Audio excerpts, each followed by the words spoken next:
adigoo sameynaya wax taxadira hortaadana fiiri indhahana kala Ay baby amarkaaga jira hasan waay. macaantu waxaa loo baahan yahay maanta waa jawi degan ayadoo saas ee maanta waxna ha baqin saan waaye mideeda kale waxaa loo baahan yahay qofka bini'aadamkiisa inuu qadarin iyo qiimo yeesho.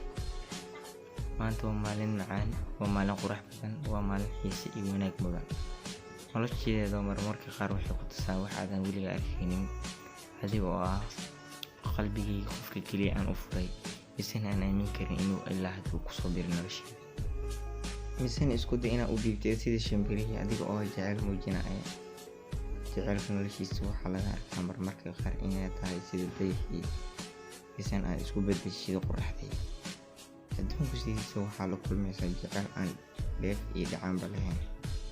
Baby waa runta jacaylku wuxuu dhadhan leeyahay marka adiga iyo dhiibi anina kaa qabanaa markaas baby marka adiga xagga taagan tahay anina inta taaganahay kaas aad idhaahdo I love you anina ku dhaha I love you too kaas jacayl mahmacaan jacaylku wuxuu macaan badan yahay marka aniga adiga isla joogno basena aan ku noolnahay jawi degan aan u badano jacaylkiina family oo raaxo badan oo qurux saas uu ku macaan yahay jacaylka.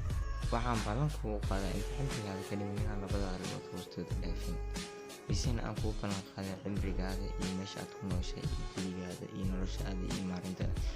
waxaana igu ballan inaad dhib iyo dheef arkin, dunida meesha ugu macaana waxaa igu badan inaan ku geeyo, laakiin waxaan kaa baryaa inaad ii muujisid jacayl misena ku baryaayaan dareen.